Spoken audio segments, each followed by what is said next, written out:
Present, 7 present, none absent. All please rise and salute our flag. I pledge allegiance to the flag of the United States of America and to the republic for which it stands, one nation, under God, indivisible, with liberty and justice for all. Thank you. Approval of minutes of October 7th, 2019. Is a motion to approve by Mr. Russo. Is there a second? Second. Seconded by Ms. Vanderkloot. All those in favor? All those opposed? Motion passes. Approval of bills, transfer of funds, and approval of payrolls. Ms. De Benedetto.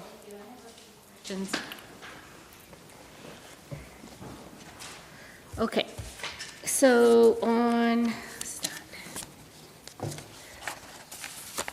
sorry, I was showing wedding pictures. Okay, on page 10 of 15, Medford High School, the amount of $10,034.31. It just seems high. Is there any recollection?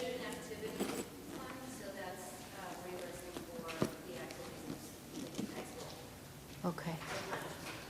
Okay. And on that same page further down, it says Fillion Associates, other supplies, and when you add them together, it's $9,432.93. Sorry. That's the what? That's out of a revolving account. So I can look up what exactly those would cover, if that Okay, would... it just, altogether, it just other supplies, I was curious what they were. If you could email us, that would be great. And then, sorry, on page 12 of 15, Groundmaster Corp. for $390, it was unclassified. I just was wondering, I'm assuming it's some kind of landscaping, but I just was wondering where and why it wasn't classified. Revolving also. It's the Edgerly Field, so Oh, that's okay. just the title of the account. And then further down, on page 13 of 15, the pool service company, it was almost, a little more than $2,600. Correct. Was there a problem with the pool? Because I think the pool was closed Closed once. for a couple of days. These are for chemicals on a routine basis. Oh, that was a So, routine. and the fill-in supplies is the same program. I can just get you a summarized list of what was purchased. Okay, and thank you for all the answers. I appreciate you always answering them. And the pool was just closed for a few days? Yes. They just changed the chemicals and reopened? Great, thank you. Motion to approve. There's a motion on the floor by Mr. Russo for approval, seconded by Mr. Benedetto. Roll call vote, please. Yes.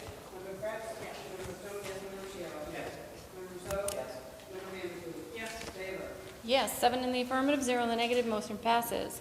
Report of secretary? None. Report of committees? School committee? None. I know there is an individual that would like to speak, but I believe they are out in the hall. Can we table community participation at this time? So moved. So move to table it. Is there a second by Mr. Russo? All those in favor? All those opposed? Motion is tabled. Community participation. Report of the superintendent's updates and comments. Madam Superintendent.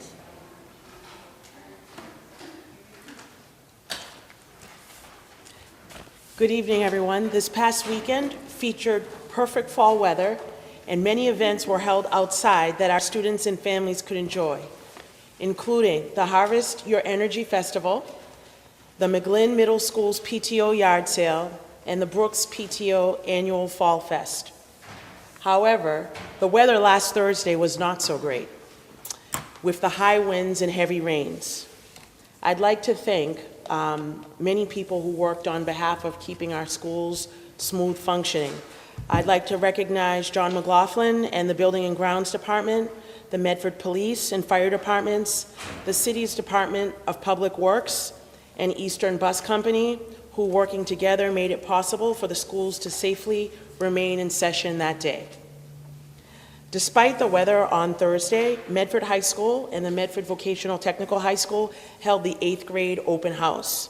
The Karen Theater was filled with students and parents and guardians, and there was standing room only space.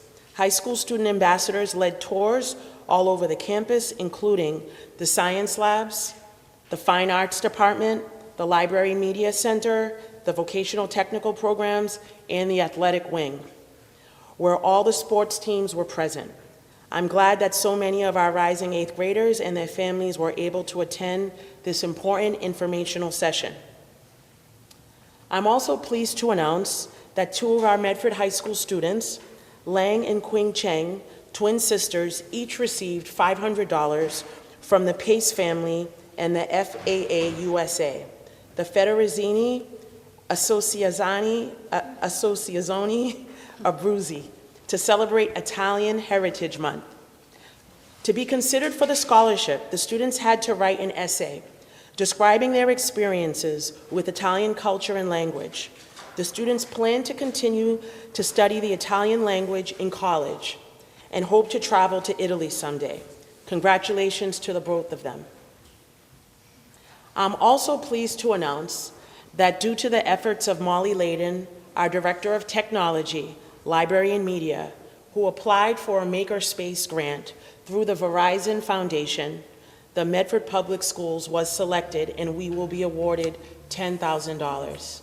So it came in after the announcement, so we'll present it formally at our next meeting. This grant will enable Medford High School and the Medford Vocational Technical High School to create a shared STEAM makerspace to be used by core academic subjects and CTE programs that will enable academic and career preparation connections. Students and teachers in multiple programs and courses will use the makerspace to plan, design, create, and synthesize projects using interdisciplinary, project-based learning to solve and engage in STEAM activities. This is a long-time goal of this department and the Medford Public School District. Molly will be in attendance, as I said, at our next meeting to explain the full process in more detail. In the meantime, we thank Verizon for choosing us and commend Molly for applying for the grant. Very good. Also, recently, CASET, Inc., in collaboration with the Sons of Italy, welcomed students in honor of Italian American Heritage Month, which is the month of October. Students were invited to create a booklet on the 500th anniversary of the death of Leonardo da Vinci, which celebrated his life and his works. The winners of the essay contest were hosted at this event. CASET, Inc. is a nonprofit educational and professional organization that promotes Italian language and culture in public and private schools throughout New England. As you are aware, Medford is one of the schools who partner with them. Medford took home 2nd and 3rd place awards. First place went to Our Ladies Academy, 4th grade in Waltham. The students were awarded $250. Our 2nd place students were from the Brooks Elementary School, the 5th grade class. They were awarded $200. And I'd like to say a special thanks to the teachers, Jennifer Conti, Laura Odegardi, and Principal Suzanne Galusi. Our 3rd place winners were at the McGlynn Elementary School, 5th grade classroom. And the students were awarded $150. And special thanks to the teacher, Debbie Notaro, and Principal Diane Garino. Just a reminder to everyone that this Wednesday, October 23rd, Medford High School will be hosting both the Planning for College information session for students with IEPs and on 504s and their parents or guardians at 5:30 p.m. in the 3rd floor Science Lecture Hall. And the annual college fair will be immediately following that in the Medford High School gym at 6:30 p.m. So this Wednesday, October 23rd. Thank you. Thank you very much, Madam Superintendent. Could I have a motion on the floor to resume community participation? Offered by Ms. Kratz, seconded by Mr. Benedetto. All those in favor? All those opposed? Community participation. Your name and address, please. Hi, I'm Cheryl Rodriguez, 281 Park Street. I wanted to speak about the bus 2 at the middle schools. My daughter is a 6th grader at the McGlynn, and we've had a few issues with that bus. One of the issues is the bus is at the Andrews, so the McGlynn students walk over, and last Friday in the wind and the rain, by the time they walked over, the bus was full, and the kids had to sit 3 and 4 across. That seems to be a regular Friday occurrence. Right now, the bus is slightly full during the week because the cross-country team, which has 40 members right now, they're not riding the bus on Mondays, Wednesdays, and Thursdays, but I anticipate that will become an issue at the end of the month when that season ends. A couple of times she's been denied access to the bus. One time she was diverted to a different bus and taken on a ride to Winthrop Street to Goldilocks Bagels, at which point she was on the phone with me telling me she didn't know where she was, and I could hear about 6 or 7 other children in the background screaming, "Don't leave us here, we don't know where we are, don't leave us here." They were returned to the school. I didn't know at the time that they was not going to the McGlynn, it was going to the Andrews. I called the McGlynn and spoke to the secretary, who was going to try to page Mr. Tucci, but by the time they got him, the children had been deposited at the Andrews and told that they were on their own and to walk home. At that point, they walked across Riverside by themselves, crossed Salem Street by themselves to get home. There was a handful of kids. Luckily, one of them was an 8th grader. The rest of them were 6th graders who were shocked in the second week of school to find themselves walking home alone. So they've already moved one stop off of this bus to another bus because of overcrowding, but it's continuing to be an issue that we've called several times, asked them to track and monitor, but they don't ask the children to sign up which bus they're going on. So it's kind of a guesstimate how many kids will be on the bus, but I think when winter comes, it's going to be more of an issue. A couple of kids said that they're sitting on other kids' laps because they're told they can't stand, but there's nowhere for them to sit. So it's a real crowding issue. I can definitely look, this is the first time I'm hearing it, so it was not brought to my attention, and you said it was bus number 2? It's bus number 2. It goes down Salem Street. I've reported it to the principal a few times, and I was really upset when the couple of times that they had to walk home, so. Okay, so I will definitely be able to follow up with the bus company tomorrow. Okay. Thank you. Thanks, I for that update. appreciate Thank it. you very much. Yes. Thank Thank you. you. Item number 2, recommendation to approve grant for Head Starting Turtle Project, Jody Driscoll and Ivy Carnabucci. Good evening. Hello, Mayor Burke, Hi. Superintendent, and School Committee. Jody Driscoll could not make it tonight, so it's just me. I'm actually going to read what you all have, because that's what I got. So the Morton and Spapari Family Foundation has provided funding for the Medford High School to support the Blandings Turtle Head Starting Program. This is the first year the Morton and Spapari Family Foundation has selected to fund this project for us. The total funding for the grant is $2,205.72. In 2015 to 2016 school year, participation in the Blandings Turtle Head Starting Program began at Medford High School.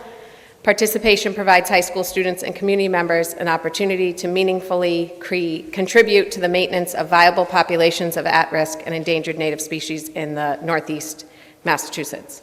The Turtle Head Starting success rate is that turtles have about a 40 times greater chance for reaching their 14th birthday. I know it's some random numbers for you, compared to those born in the wild.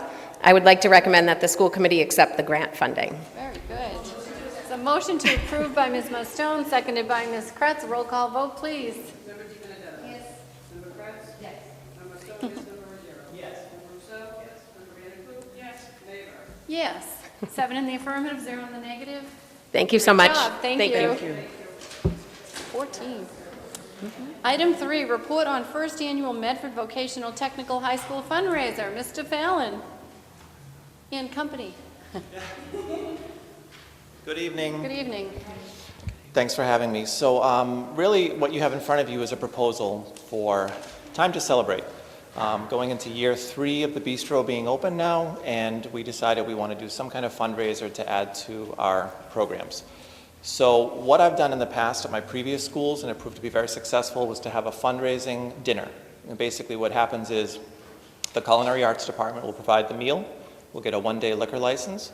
We'll also have other programs help us to design a theme, some props set up for the event. I have a few teachers who are in different bands or they play different instruments. They want to be part of it as well for the entertainment. Really, we're looking for approval for a spring date sometime in May. It would be an evening event, open to the community. Tickets would be somewhere from $100 to $125 each, and it would all be a fundraising opportunity. So May 2020, correct? Yes. 2020. Mia said Okay. motion to, Mia made a motion to approve by Ms. Mustone. Is there a second by Mr. Ruggiero? Mr. Benedetto? This is a great initiative, and I think it's a way to highlight the new bistro and to show other community members that they could utilize this space and rent it and do other things with it. So once we have them in the door, we can tell them about all the other great programs like getting their hair done and their oil changed and Agreed.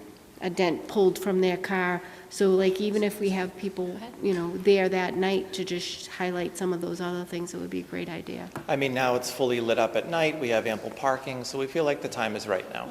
It's great, and maybe we can even use the deck, Yeah. open it up there too. Well, that's what we thought. We can bring out some heat lamps too with that extra space. So yeah, we did think about that.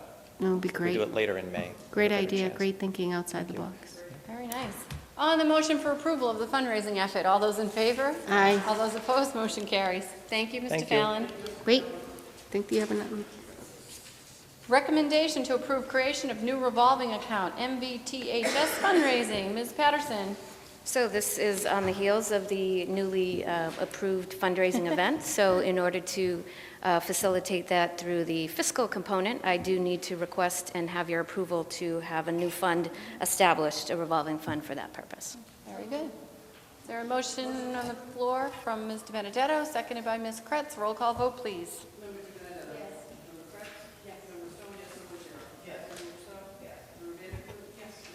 Yes, 7 in the affirmative, 0 in the negative, motion passes. Thank you.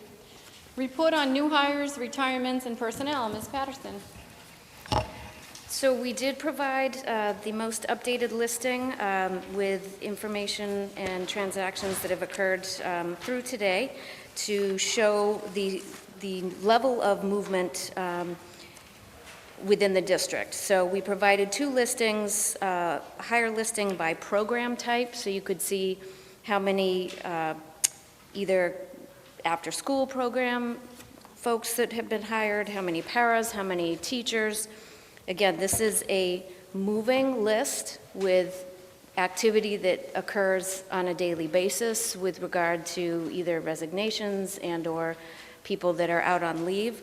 We do have the subsequent list that identifies the retirements and resignations as of this new fiscal year. So anybody from July forward that we have been given information on is the list that was provided to you as well. And we do have a significant amount of movement that I think it's relevant to share and identify that as a seemingly small organization, there is a lot of transition with a very small office that handles all of this. So we have been working very hard over the summer and over the start of the school year to try to ensure that we have all the key positions filled.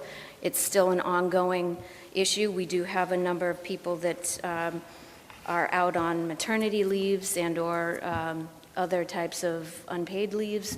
So we continue to try to fill those as we possibly can. Getting further into the school year, it is more difficult to hire, as most folks within a school have already been hired by a school department, if that's the case.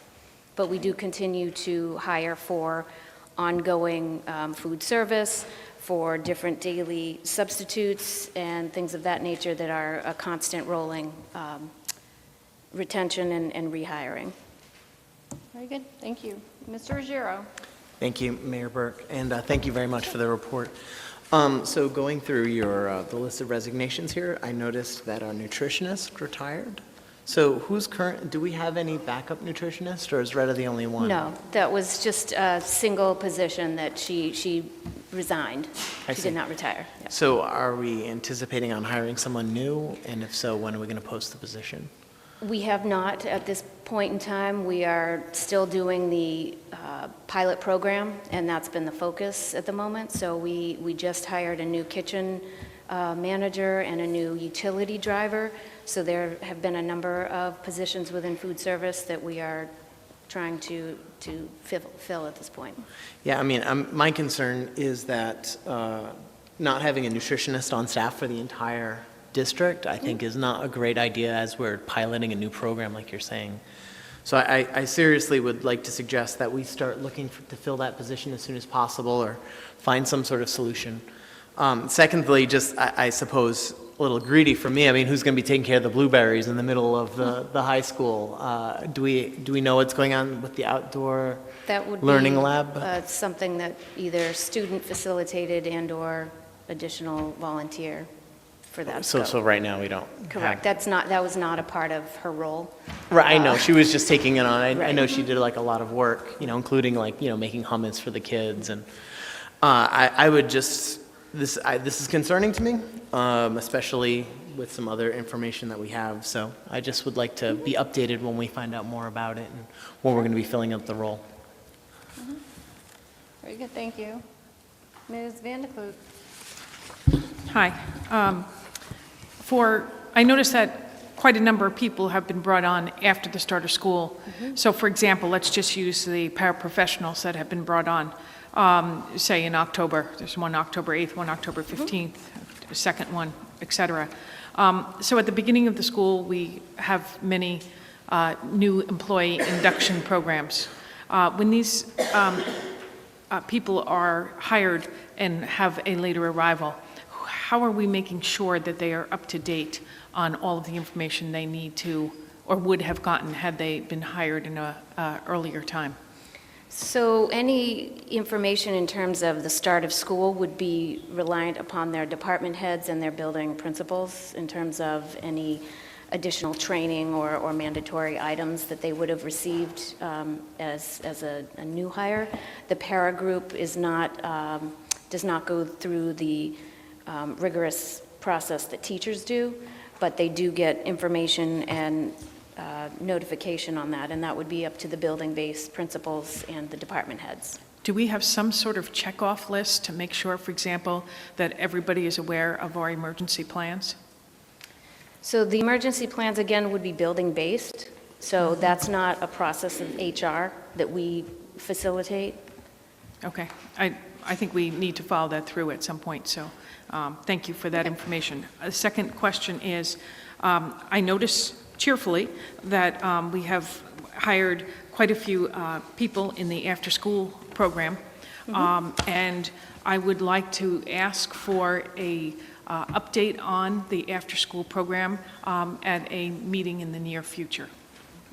Sure. Very good.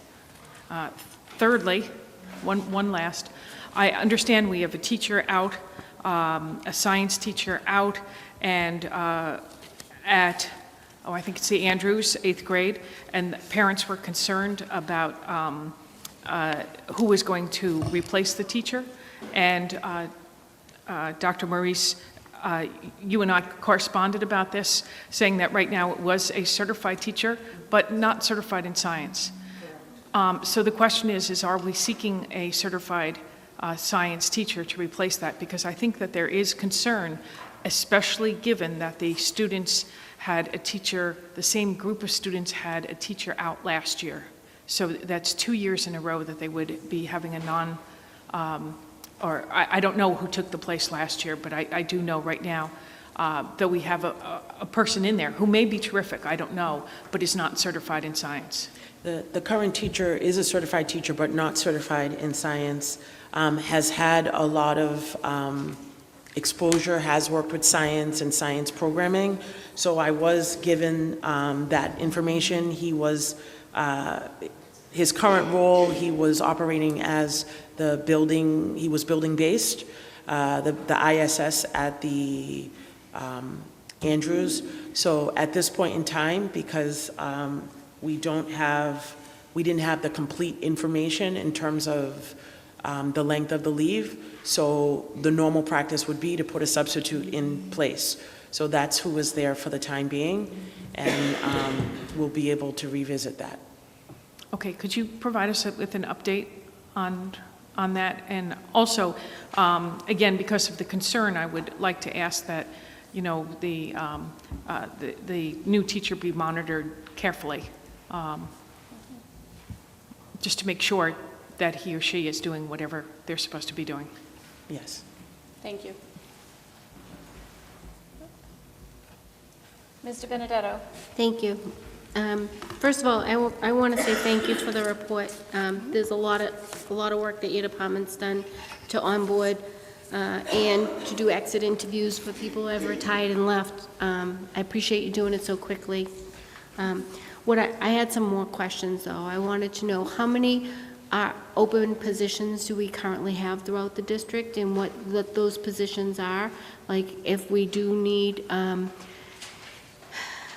substitutes for specific teachers or categories, how many people are on leaves and what kind of job titles we're looking for, so I can help, because I work in education. I might hear of people available throughout the community. If the community knows that we're in a situation where we do have openings, someone may have a few months that have a licensed teacher, or retired teachers might see that and see the need and step up for us. So I asked for it for that reason, and you know, it can be ongoing. It can be in the next few weeks, whenever you can get it. So I can express that all the open positions are posted actively on our website, and it leads you to the direct hiring platform. And most of the long-term positions that we needed to fill have been filled. We have an ongoing list, as I indicated, for food service, for daily subs, things of that sort that we leave open. But the majority of the actual position types that were needed for classroom coverage, we have addressed, again, sometimes not in the exact capacity, but with a licensed teacher. So that has been identified. So I would encourage everybody to visit our site that is it's attached directly to the Medford Public Schools website, and it brings you directly to our platform that has all positions that are open, and we encourage folks to apply at any given point, and we continue that onboarding process. Great, and that includes like open temporary positions for short-term and long-term leaves? Correct. Okay, great, that's good to know. I agree with my colleague about substitutes. A parent had asked me if substitutes or paras or other professionals within the building are trained with our emergency plans for the building that they're serving in and their lockdown procedures. So my hope is through the administration, there could be some type of procedure or policy in place for each building for onboarding of temporary and new staff that gets hired after the initial orientation week, just so we check all the boxes. Another question that's come up is, all people within our schools, even volunteers, are quarried? Yes, And- absolutely. Yeah, okay. Just putting every question that I've received out there. My other concern is, as my colleague noted about this specific science teacher, part of the reason there was concern is because 8th grade is a year that we test for MCAS. And if they've had substitute last year and they're again, but I trust your judgment, and if you're telling me that substitute is a certified teacher and you're supporting them with the new programming, and that our director of science is going to be checking in and really helping them along the way, that I would feel comfortable telling parents that as they approach us and ask us and bring forward their concerns, which I'm really grateful for. We get a lot of emails and a lot of reach out, texts, people on my porch around town. I'll text you different things that people are asking to just clarify, because I don't know them all. I did notice today when I was on the website that I think we're not having a meeting on November 4th, so our meeting dates have to be updated there, because that hasn't been updated, just to reflect that. So people are aware that, I don't know exactly which dates. I was trying to fill out if we're rescheduling. The next Monday is a holiday, Veterans Day, so And then I didn't. Thanksgiving. We'll plug in that next Yeah, one in over the yeah, I course. didn't know if we were gonna try it next week or after that, but it's just just so we're all aware and on the page with that. I do try to check different things. I was sad to see that our nutritionist left, especially in the middle of a program, because we're really hoping for success with this new breakfast program. I also was wondering, at the last meeting, we talked a little bit about the middle school bus just getting there right on time for class, and has any movement happened with that so that children are there early enough to ensure they have time to grab a breakfast or eat their breakfast before going in? I know I'm putting you on the spot with that. No, so we did inform the buses that they could release the students for the purpose of having breakfast in the morning. And as far as I'm aware of, that has been taking place at all the outside buildings. Again, the Columbus is a little bit different because they've always had the mandated breakfast after the bell. Right. So there is, but even at the Columbus, they do have the release of the students on the bus in an effort. I know that the older age group is eating sometimes beforehand, because again, our intent for the participation and success of this program was to serve hot breakfast. So that is being done. The actual menu for the breakfast is being updated now. And I will say that the position of a nutritionist is not necessarily something that is within every food service department. That was a nicety, and it was very beneficial, so that will certainly be reviewed and looked at. But in terms of the requirements of the food service program, we are in compliance without that position. So I want to assure everybody that we are working very diligently to make this breakfast program a success. We continue to have the increased notification at all the school buildings. We are trying to encourage our high school students to come in as soon as they arrive on campus, that the cafeteria too has hot breakfast, and from our new kitchen manager who's serving scratch breakfast. I'm talking about scrambled eggs, fresh sausage, there's pancakes, there's French toast sticks, there's all different options that we are really encouraging this participation, and we have made every effort to make it successful. Thank you. I know there's a great effort here to provide breakfast for our community, and I think it's a good start, a really good, strong start. And I also my only concern was a parent in the Hillside area expressed concern that the bus doesn't get there early enough for their child to get. It's not that they're not releasing them, it's the bus is pulling up right on time for class, so their child it doesn't affect this particular child, but it could affect other children from that area that might need time to eat, because it is before the bell. That's just a concern when we're talking to the bus company to get them there early enough so that they can participate in all of the program, because without the participation, we're not going to be able to continue this program. So it's very important for everybody listening to make sure their children or grandchildren go to school early and have a nice breakfast, and it sounds delicious. I wish that I was there to participate. Thank you so much. Thank you for the report. Mr. Russo. Yes, thank you. Hold on, I'm sorry, you didn't come up. Good? All good. All right. Whenever we have a teacher that is not certified in the particular discipline, that's reported to DESE, isn't correct? That shows up on the report card and all that stuff? Well, it depends on the length of time. So again, if we're talking just a short-term leave of absence, if it's under 30 days, it's not categorically catastrophic according to DESE in that regard. And there is the ability to teach outside of your core subject area from licensure perspective. Sure. So where we may not have somebody in their particular field, again, science and math are very difficult fields to get somebody, especially once the school year has started, to have a content teacher that is licensed in any of the disciplines is a benefit. Of course. Thank you. And then this is really down into the weeds, but apparently at the McGlynn today, there was no French toast sticks available. They were served at all the other schools, and they ran out or whatever. And that's not really what I wanted to talk about. But I've heard from a couple of parents whose kids are allergic to dairy, and they went to school today, and they were very excited because it's French Toast Sticks Day, and they could eat the lunch, and then they got there, and they were replaced with mozzarella sticks because they were out. And none of that actually particularly bothers me. What bothers me is that, are we really not providing everyday alternatives to fairly common allergies at lunch? Well, I can say that they do address the allergy. If there was, I know that French toast sticks were on the menu at most locations today, so it could have possibly been that they ran out. Yeah.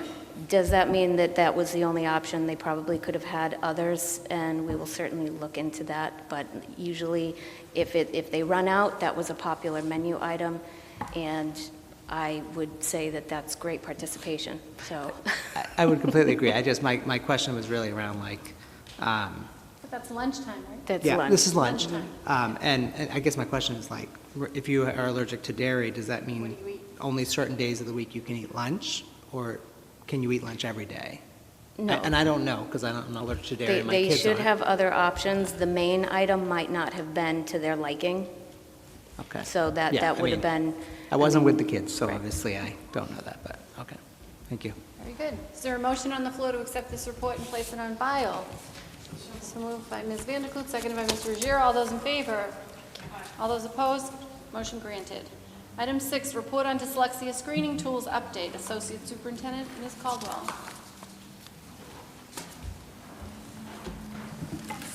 Good evening, everyone. Good evening. So I just want to start this evening by letting you know how grateful and thankful I am that I'm working with a dream team. So first, I'd like to thank my dream team. This is Katie Ciampoli. She's our coordinator of special education. Susanna Campbell, our director of speech and language, and Dr. Nicole Chiesa, who is our director of humanities. Since we've begun this project back in August, they've been relentless in their efforts to make sure that we have our professional development, that we have implementation of our screeners, and that we're moving forward. I'd also like to thank our superintendent, who is always very supportive of any new initiatives we have. The principals, the assistant principals, the educators. So just so you know, the educators are very busy learning a new program. So they've been participating in professional development as well as learning to work with the students in their implementation of the screener. And I'd like to thank the tech staff because it took a lot of downloading of some of the names with School Brains. And most importantly, right now for me, and for the girls who probably agree with me, my executive assistant, Michelle Bissell, has been also relentless in her energy to make sure we get the grant, and she gets amendments for us. And I think in the past week we have laminated, I don't know how many RAN assessments, so we're very lucky to have Michelle on board too. So I just want to start with a little bit of history about these screeners. So just about a year ago, on October 19th, 2018, Governor Baker signed into law a bill requiring the State Department of Elementary and Secondary Education, otherwise known as DESE, to issue guidelines to assist school districts to develop screening for dyslexia, screening procedures for dyslexia. DESE offered competitive grants this past summer and selected districts to pilot grants that were valid and reliable, scientifically based, brief, administered 3 times a year, and had an inclusion of code and meeting based and or rapid automatized, thank you, naming assessments, which is the RAN. The department approved the following screeners that met the aforementioned criteria. They approved the ISIP Early Reading Assessment, Lexia Rapid Assessment, MAP Growth Reading, and STAR Early Literacy and STAR Reading Assessments. The Columbus School was awarded the MAP grant in late August, and the McGlynn was awarded the Lexia Rapid grant in September. So you'll notice that in my previous report, I said that the Brooks and the Roberts schools were going to pilot the Dibbles 8. And we were excited to have Dibbles 8. It is a program that you can use all the way through 8th grade, 6th, 7th, and 8th grade, though it's not similar to the Lexia or the MAP programs because it was not an online program. So it would be similar to doing a DRA, which is a one-on-one with each student, which takes 30 to possibly 45 minutes to do. However, on October 1st, Lexia Rapid offered to provide the Brooks and the Roberts schools professional development and the use of their online screening tool. This is the best part. Well, maybe not, but it's free of charge. So our screening team reviewed Dibbles 8 and Lexia Rapid and decided that in consideration of consistency, assessment time, and time on learning, and of course, meeting DESE criteria, we would accept Lexia's offers to pilot at the Brooks and the Roberts elementary schools. This is a great opportunity for Medford Public Schools. The professional development required is less intensive. The tool itself is mainly online, like MAP. Student assessments take less time. It is one of the four screeners DESE is recommending for our schools. So the superintendent and the screening committee agreed that this is a win for Medford Public Schools. In addition, Lexia is offering Core 5 to our K-2 staff. Lexia Rapid is a screening tool that we will be using. Lexia Core 5 is a computer-based intervention tool. So this is the first time that students use it. They will log in, and there's a placement exercise for them to do. And then based on those results, student profiles are created that target intervention to support and grow in the areas of need. So this would be for the Lexia and also for our MAP students as well. So as Medford Public Schools conducts this pilot of Core 5, we will offer district-wide optional professional development for K-2 educators. This is separate from the DESE-funded grant and was generously offered by Lexia free of charge. Educators who choose to take this training, and we hope that most of our educators take the training, they will be provided professional development after school hours and additional professional development points, PDPs, that can go towards relicensure. So at this time, I'm going to ask Katie Ciampoli to talk a little bit about our MAPS program at the Columbus Elementary School. So Susanna, you just tap this? Okay, thank you. So in August, over the summer, we were informed that the Columbus was granted the MAP assessment grant from the state, which is created by a company called NWEA, and the assessment is MAP Growth Assessment K2. So we got that information over the summer, and at that time, Ms. Caldwell, myself, Dr. Chiesa, and Ms. Campbell, and Kathy Kay, Dr. Kay from the Columbus School, we met with Martha Coakley, who was a representative from NWEA, about MAP over the summer. And at that time, around the beginning of the school year, Ms. Kay informed her staff about the award of the grant, and she identified a point person from each grade. Those point people then participated in a webinar with Dr. Kay and NWEA to learn a little bit about the assessment. There were also some online training modules that the teachers watched before the screener was implemented. Screening then began on September 16th. Ms. Coakley, who was our representative at the time, was present at the Columbus that day and helped meet with some of the teachers at that time. On October 9th, Dr. Kay had one of her staff meetings, and at that time, she talked to them about review of test results. In between the testing and the staff meeting, Dr. Kay had a number of conversations with Ms. Coakley about the screener and about how to view the results.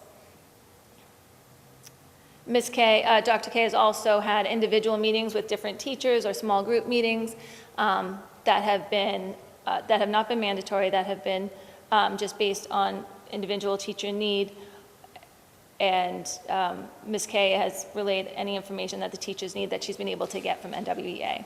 Then on October 16th, we had a more in-depth training. 2 representatives from NWEA came out and met with administrators in the morning and then with staff in the afternoon, and really went into to detail about how to review these these assessment results and how to make meaning of them with respect to their own students and how to kind of try to inform their instruction based on these results. So, oops, sorry.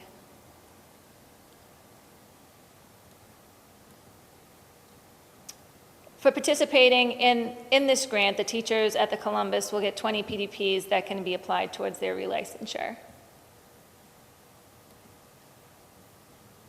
The assessment was given between September 16th and September 27th, and that doesn't mean that they were assessed every day between that window, simply that it stayed open in order to account for every student who might have been absent when their classroom did the assessment.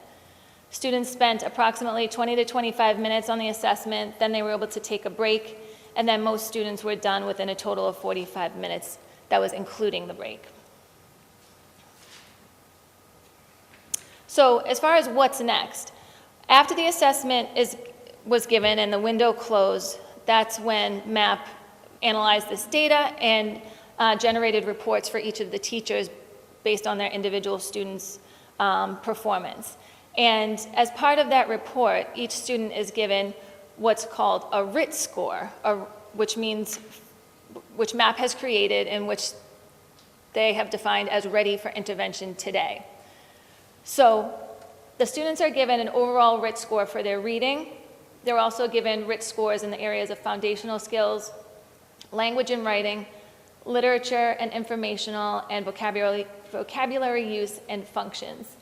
And those are aligned with the Massachusetts curriculum frameworks. Every student also got what's called a Lexile range, and that correlates, MAP doesn't necessarily put a stamp of approval on the Lexile as far as it compares, if you can take Lexile and compare it with another program for reading. So teachers can take the Lexile score, go to the internet and see how does that relate with another program as far as picking text for my students in my classroom. So because MAP or NWEA didn't create these conversion charts, they don't give a stamp of approval, they just say this is the Lexile range for this particular student. As far as what's next also, so teachers can take the RIT score and then go to MAP's Learning Continuum, which is a resource that takes that 3-digit number and tells the teachers where their students are ready to learn based on that particular score. Those are also aligned with the Mass Curriculum frameworks, so that when teachers are introducing a new topic, they can go to the Learning Continuum to see where students should begin based on their instructional levels. And that's something that we didn't really get to go into in depth with NWEA at the training last week, but they are happy to talk to us more. They've been very responsive to emails and requests for additional information. So as Ms. Caldwell discussed, there will also be optional PD on Lexia Core 5 after school hours.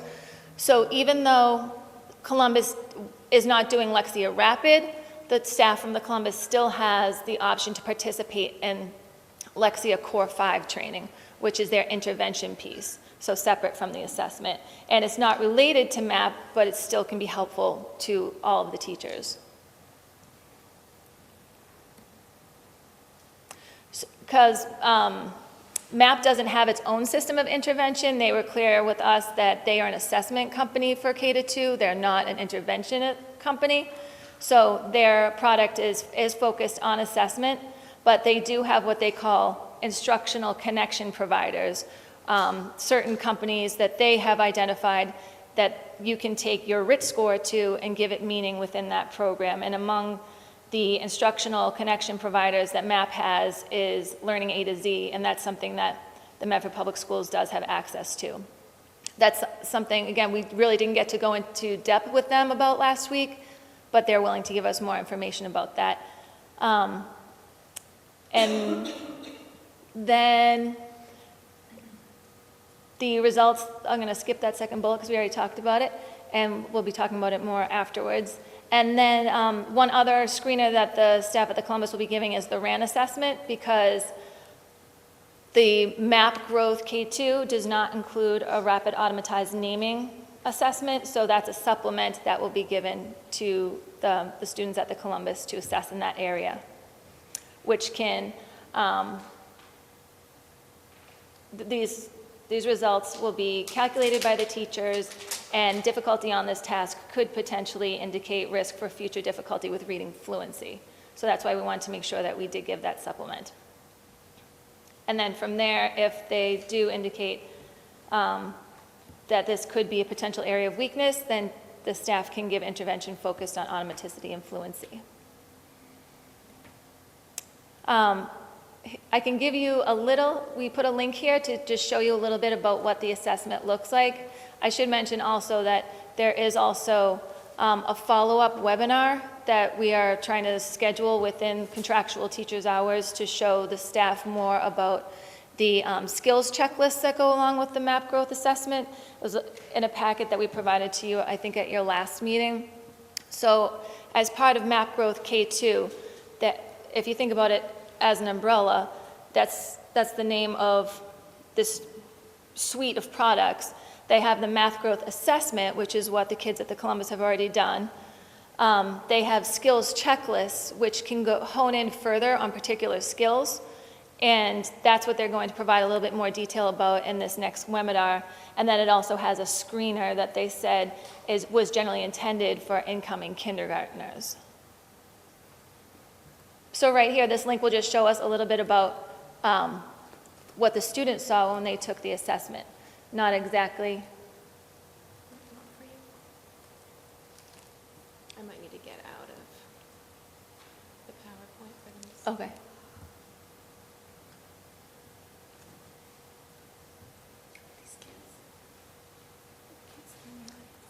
I'm wondering if we should go through the rest of the PowerPoint and then we'll do all the demos at the end. Sure. Is that okay with everybody, just so that we can finish up the PowerPoint first?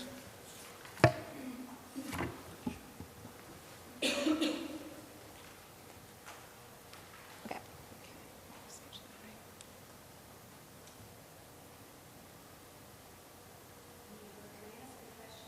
Sure, Mr. Benedetto. Hold on, I have to. Thank you. I'm really excited about being proactive with dyslexia students in the district and not waiting for another year of lessons to come out with. Thankfully, we are really at the beginning of that season with us and how we can listen for it and move forward stuff. So we follow up on that earlier.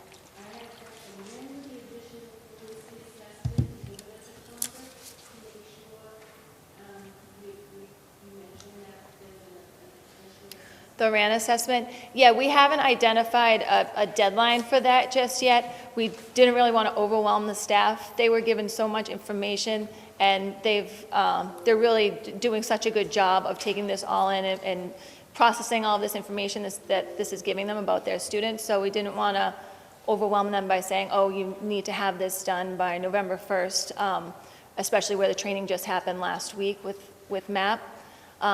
So they have the assessment, but we haven't told them we want you to have it done by this date. No, actually, it's given individually. It's We have an example actually here Okay. today. My other question is, these assessments, they're every K-2 students will have the assessments cleaned. That's right. It's done 3 times a year. these particular tools for this pilot, yeah, I've done 3 times a year.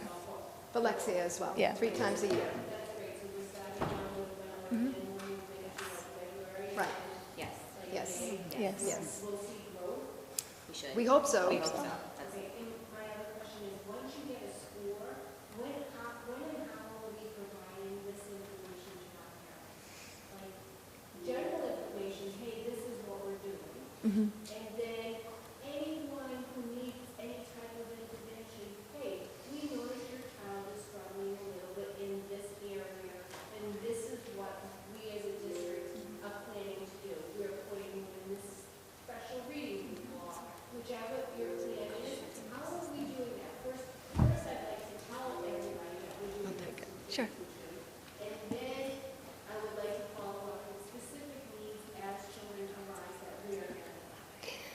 So letters will go home to parents, informing them of the different test assessments that we're giving.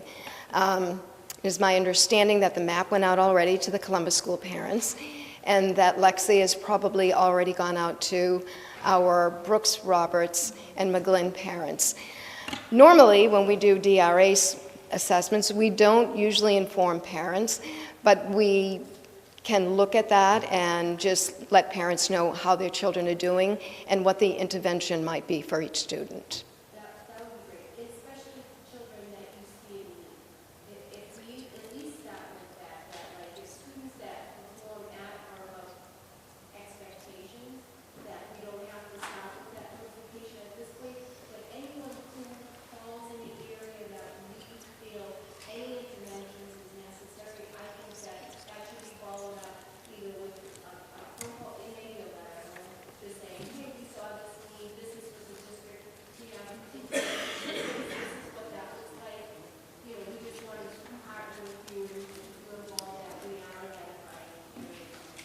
So I don't know if this is still on, but I will say that report cards go out for students the first week in December, and normally during that time when the teachers have conferences, they'll be able to share any scores of the assessments that are given to the children. That would be great, and just a list of like what next steps are, so those parents know that the program district-wide, that their child has become eligible and this is our needs, very clearly, just so it doesn't go over someone's head when they're looking at the report card.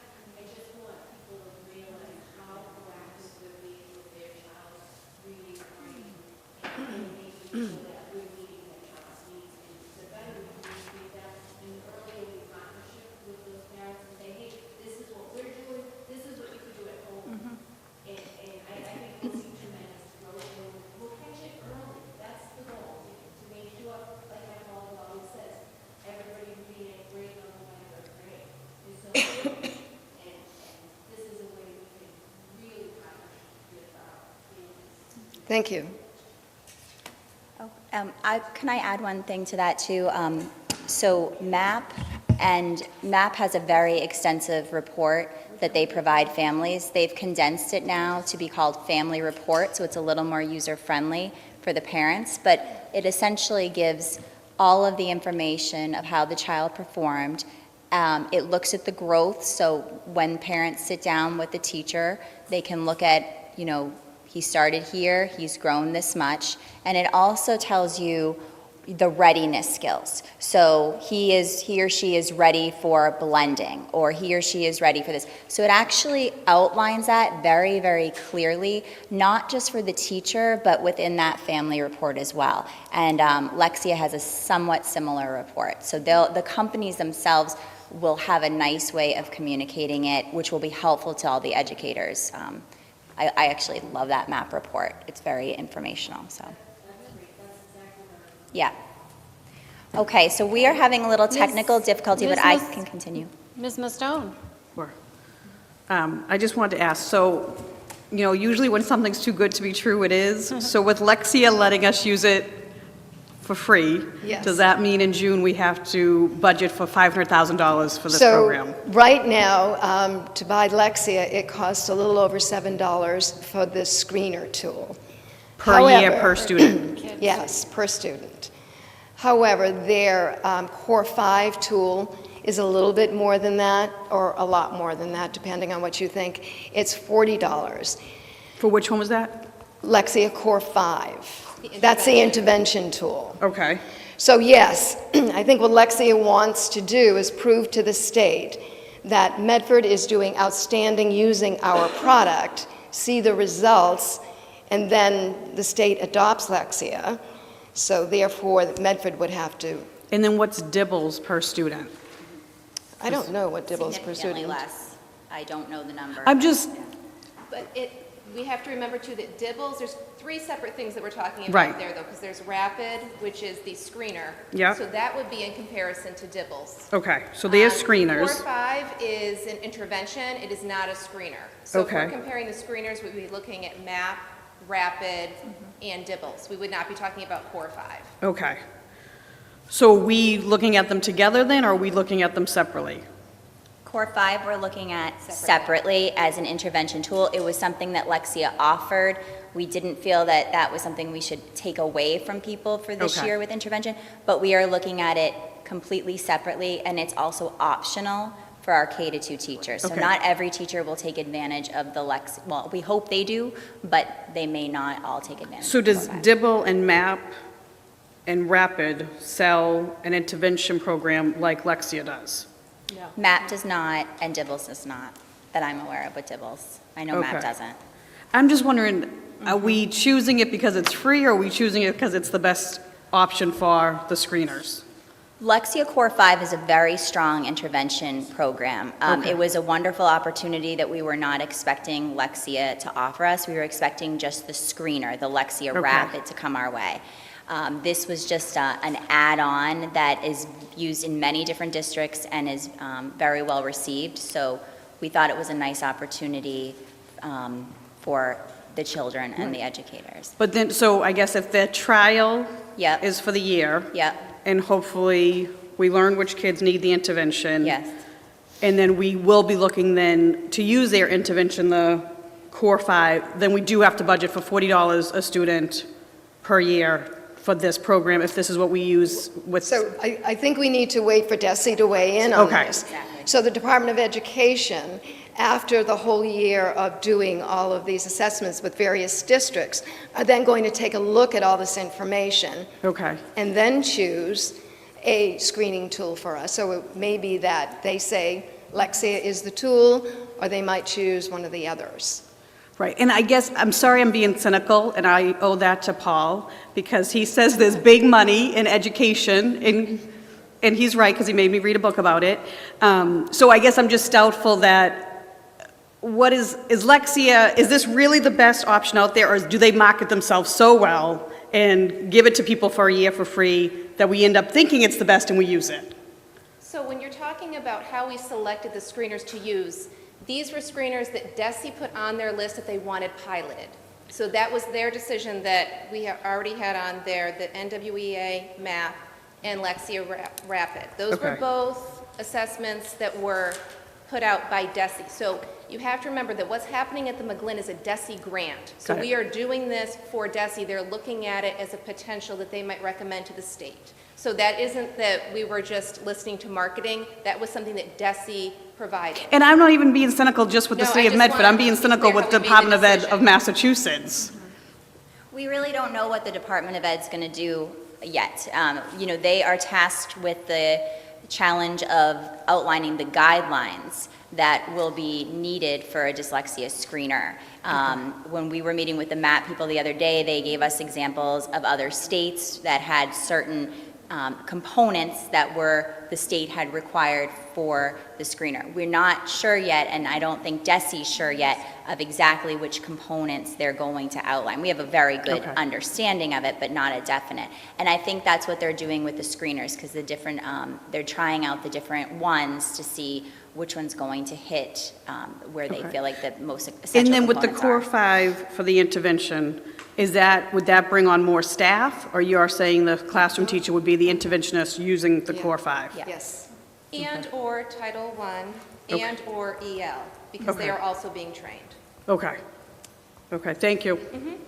All set? So So we we're have having we have a bunch in some, the queue right now. oh, sorry. So we are having some technical issues, as you can tell. So I think what would be best is if we present the rest of our presentation just orally, and then if I can get on, I will show the demos at the end, but I'm not having any luck with the PowerPoint. So I think maybe I can stop blinding you for a moment. Thank you. We have a bunch in the queue right now. Oh, okay, Are you sorry. asking to hold questions until you complete? I would like to finish the Okay. presentation. If we Thank could all you. be patient and let them finish? Okay. Thank you. So I'm going to go without the presentation up front, but Susanna and I are going to present to you a little more information about Lexia Rapid.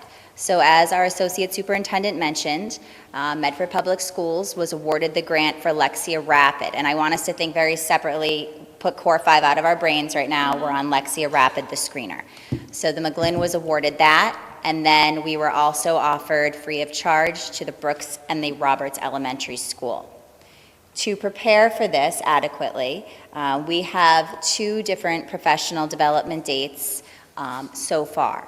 The first date was most recently October 16th. The McGlynn had their own professional development because they are doing this through the state, and the Brooks and the Roberts came together, had a live person to do their training, which is called the Rapid Rollout, which was mentioned in the report. So they were trained in how to implement the assessment and learned more about Lexia overall for those that were not as familiar with it. On November 20th, the teachers, this is K through 2 teachers, this is Title I teachers, special education teachers, EL teachers, who work with our K to 2. They will again participate in another training, which we call the data dive. And that's where, once they have the data, they will work with the consultants from Lexia to really understand that data more clearly. So those are our 2 dates for PD. We have the 16th and November 20th. There will be other data dives once the assessment given in the winter and the spring occur.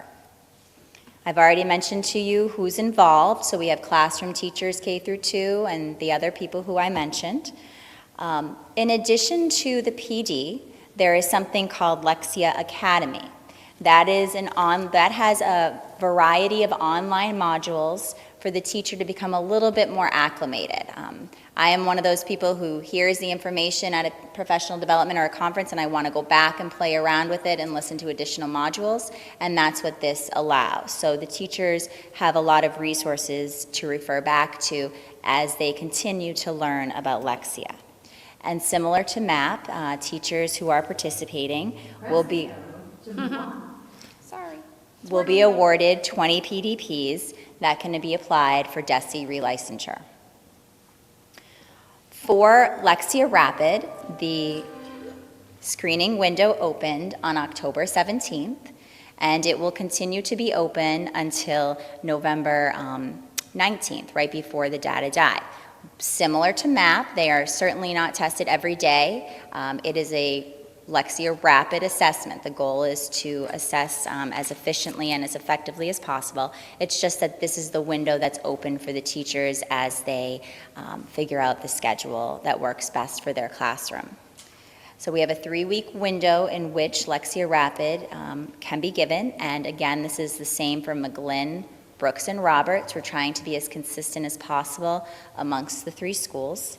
And we will also administer the rapid naming assessment, which has gone around to everybody, or is making its way around to everybody. And that is because Lexia Rapid, just like MAP, does not have a test that checks for that.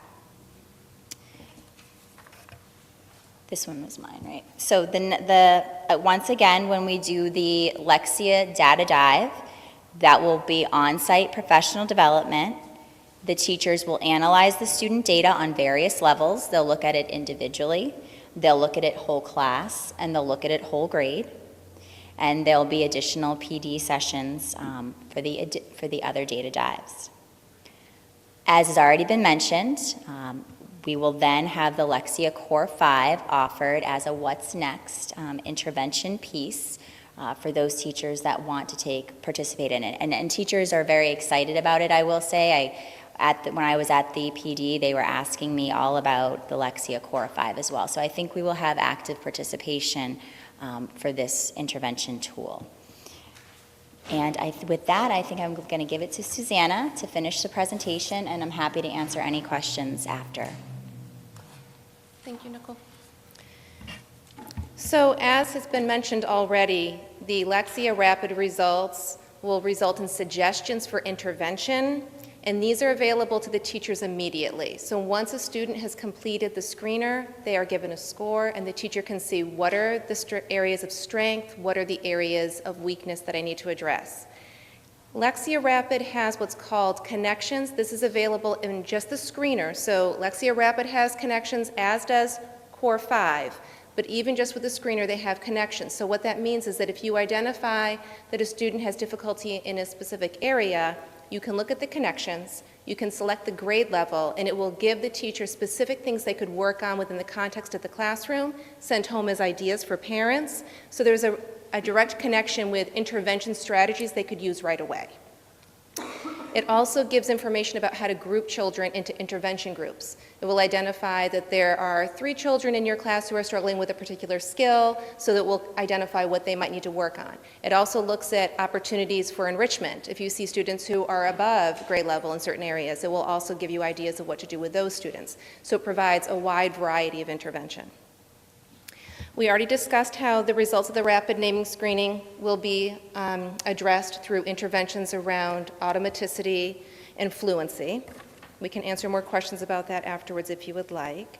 And the last piece I want to mention before we take questions and give you some demonstrations are the screening scores that come from Lexia. So similar to what you saw Katie present regarding MAP, there are also 3 scores that come from Lexia Rapid. You are given the reading success probability score. That score gives teachers an idea of how likely the student is to be at grade level by the end of the school year. The next score is a percentile rank, and that is for each area that's assessed. So they would use the bell curve to determine where is the student in all of those areas that we have mentioned.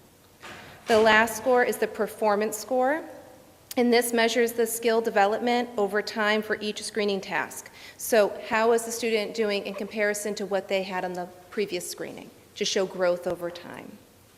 And one last thing is the Lexile measure. So similar to what we had mentioned regarding MAP, where they give a Lexile score, which can be converted into other scores that teachers are familiar with, such as Fountas-Pinnell scores or DRA scores.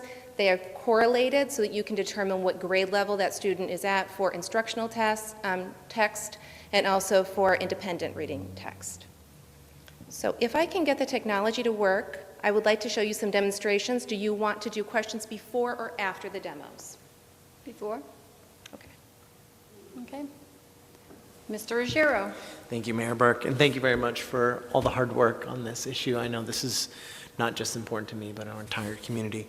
I do have a couple of questions really quick about the initial observations of the report. So September 16th, you said that we did the initial MAP testing, is that correct? So can you give us a sense of, it was the REI score, was that one, or is it RET, sorry?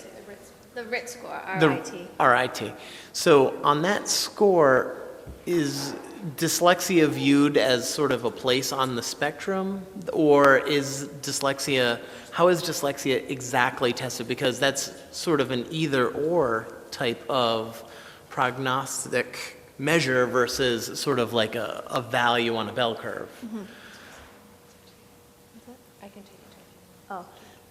Go ahead. So the MAP growth assessment isn't going to give a diagnosis of dyslexia. What the representatives from NWEA said to us is that their skills checklists are what would be most helpful in predicting red flags. And they're not going to diagnose dyslexia either, but they would say, oh, there's a weakness in this particular area.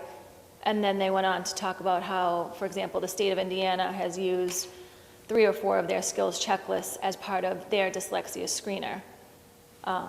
So what we're looking at here is sort of a battery of different skills. And so if a kid sort of, for lack of a better word, bombs a bunch of regions or domains on those skills, then they're forwarded to someone, or how would that work? So what we would be looking at is there's critical skills that are predictors that a student is at risk for reading difficulty. So I think that we want to be careful that we're not just looking for dyslexia. We are looking for kids who are at risk for reading difficulty as a larger umbrella. Sure. So what we would need to look at to determine those risk factors are different areas. One of them is phonological awareness. Another is sound symbol recognition, so understanding how the letters and sounds go together. Alphabet knowledge, decoding skills, rapid naming, and encoding. So that would be, encoding is spelling, so that's more for our second graders. That wouldn't be for the kindergartners or first graders who are just really learning how to decode. But the reason that we added in the rapid naming is because that was the one area that is not covered by these assessments. So we wanted to be sure that we were looking at all of those potential red flags. Now, if a student shows that they have a weakness in these areas, the first step is that we try interventions in general education. The first step would not be that you jump right ahead and try to see if the child has a diagnosis of dyslexia. What you want to do is you want to try to intervene right away, because as we learned from Dr. Gobb last spring, if we intervene early, we can help children before they get to that point. So the idea is we find who's at risk and we provide interventions right away. And then we see how the children do over time while monitoring their progress with the interventions they're receiving. I guess my concern with the issue, and I have no doubt on the abilities of the staff to handle these issues, but being able to address dyslexia is a serious concern that people devote like an entire medical career to, basically. So you have someone who knows how to handle these kids versus sort of a generalist, environment that you would have from the teachers address these issues. Because I mean, there's certainly a difference between reading difficulty and dyslexia. And I guess that's what I'm trying to suss out here on these metrics you're bringing ahead. Like if you see like 5 red flags, do you say, okay, so we'll give this kid a couple of months to try to, we'll really focus, we'll bring in some coaches or whatever it takes to get this kid moving? Or do we start moving that information ahead with the parents, say, look, this child might need help outside of school in addition to the work that we're doing inside of school, and we got to figure out a partnership. Do you understand the question I'm trying to say? I understand what you're saying. I just think that there are a lot of components that go into why a child is successful or is not successful on a screener, and it's the first step.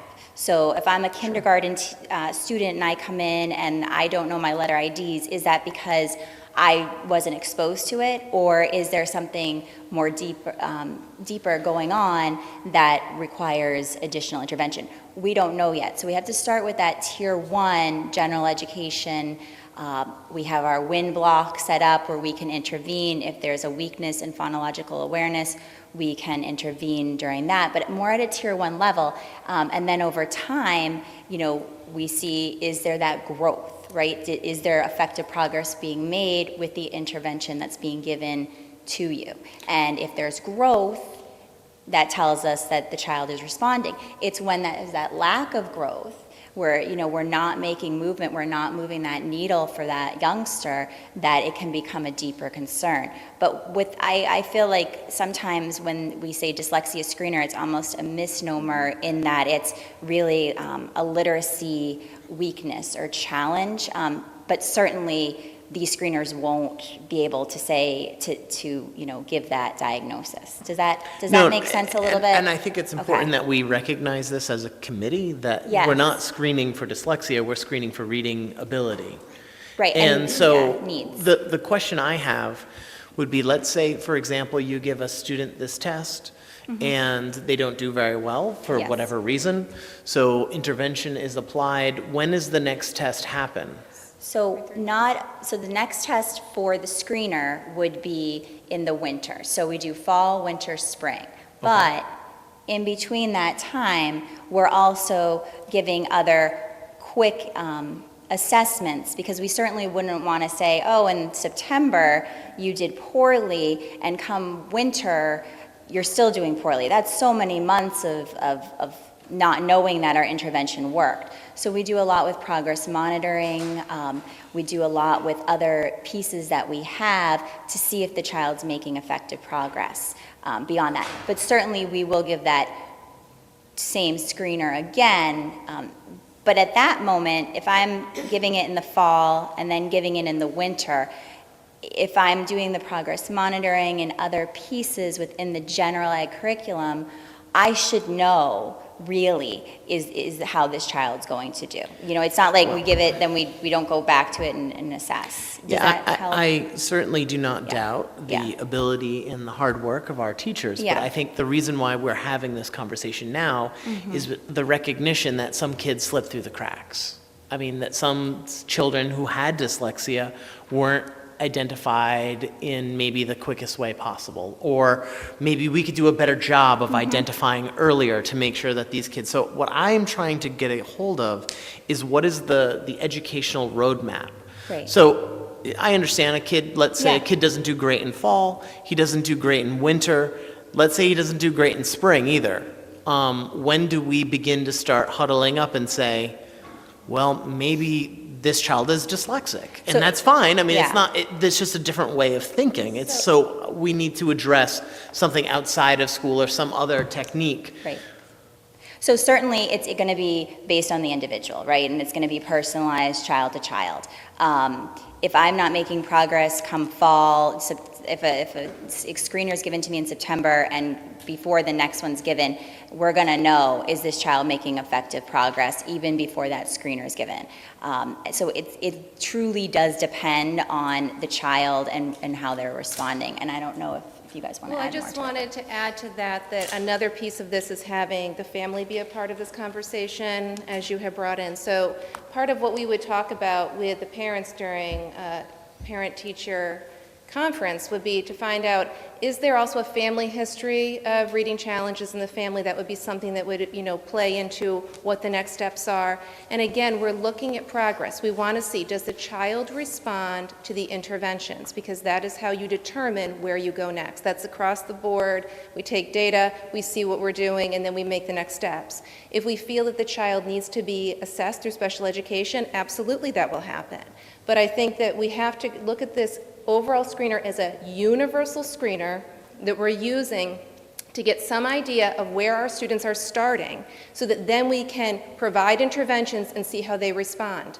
If those interventions are not working, then absolutely, we recognize that they might need specialized instruction, they might need an IEP, but that's not always the first step. No. So there will be situations where we would jump right to doing an evaluation like that, but we have to take every case individually. No, and I completely understand what you're saying. So my son is sick, for example, let's say he has a cough, we take him to the doctor runs a battery of screens and maybe prescribes him an antibiotic.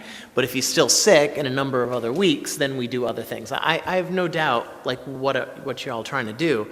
I guess one of the things that's not clear to me is the course by which it goes. And I understand it's certainly somewhat, you play it by the kid, so each kid's a little different. I understand that.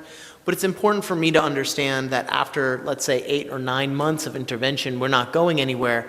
There's sort of a stopgap or a necessitated next move that we have to make sure, because, I mean... So we don't let it go that long. I mean, I'm sure you wouldn't. we look at each child, as the women have said, individually, and then we change our interventions. So we may work on a specific skill for about 3 weeks, and then we reassess. We do formative assessments all the time on our children. And then we either change the intervention. These are professional people who know what they're doing. Right. So if this child needs an IEP, then we move in that direction. I guess, so as I'm talking to different people, there is the perception or belief, or parents have this experience. And I'm trying to make sure that we don't have the experience where someone had to pay for their own assessment. They told the kid's just has a little trouble with reading, or will never be a novelist or something. These are words that parents will tell me that was told to their child. They paid for an intervention, and now they're actually working with an outside consultant to make sure that that child has the help they need, and they're catching it in the 6th grade. I have no doubt. I mean, I'm a teacher myself. I understand when you have a classroom of students, sometimes maybe their dyslexic kids can often be very bright and very good at hiding and shielding their certain inabilities. So I guess I just want to make sure when I talk to this parent, I can say to them, well, these things won't happen anymore. We have a new screening program, and we have a new roadmap to making sure that kids get the process and the help that they need. Does that make sense? So it makes sense to me. I think that never say never, first of all. You can't go there. But we are making tremendous progress. Yes, and I want to make sure. Oh, Madam Superintendent, if you have something. Yes, I just wanted to weigh in to say that, again, this is new. We are working cooperatively with the state, and this didn't exist before. The screening mechanisms, I mean, they were there, but they weren't available to us in the capacity that they're available right now.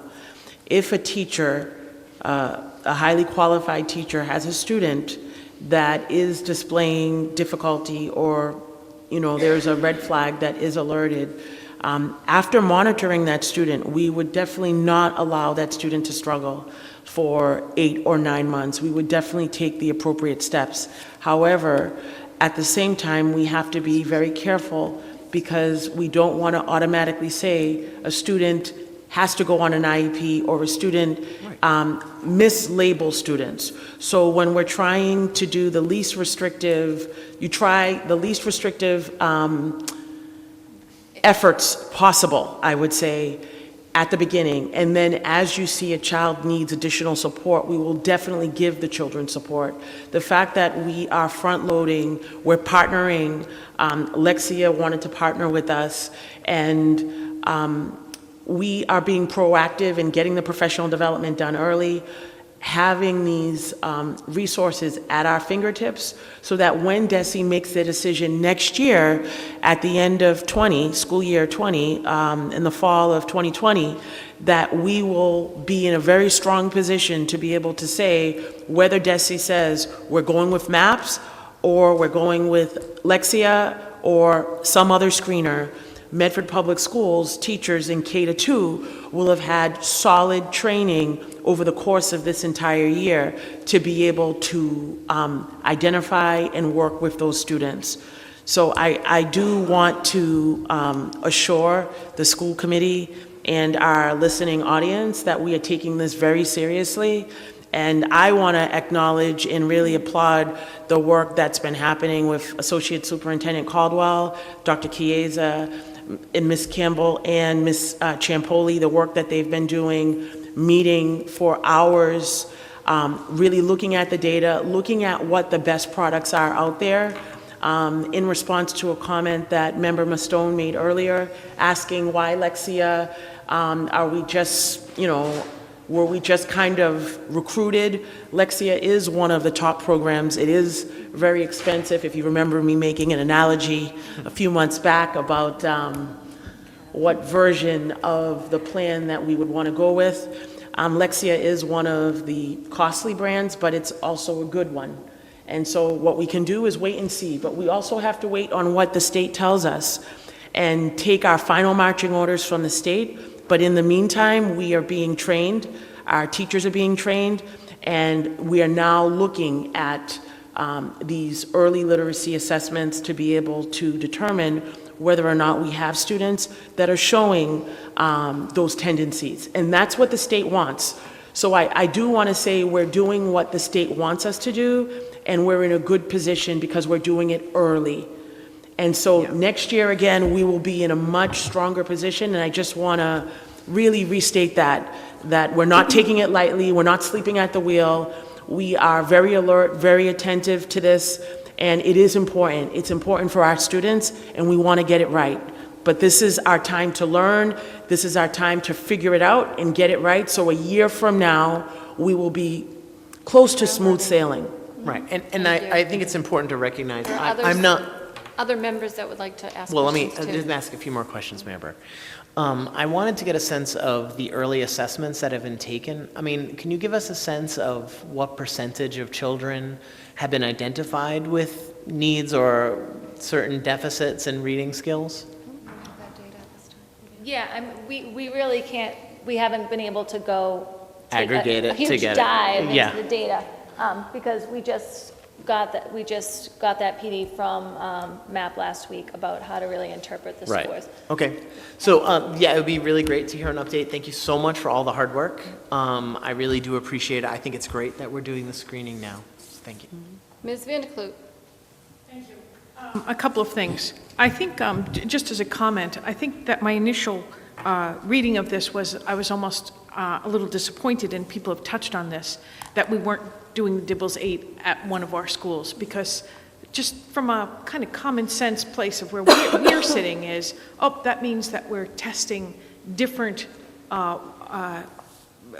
assessment tools and getting an idea of how they work. However, I did read carefully your sentence that you put in here about saying that you guys have truly looked at both of them and saw them to be comparable. So, but that's, it's kind of almost a common sense that my initial reaction was saying, oh, wait, they're not doing DIBELS 8? Well, I thought we should be, because we should be looking at all of them.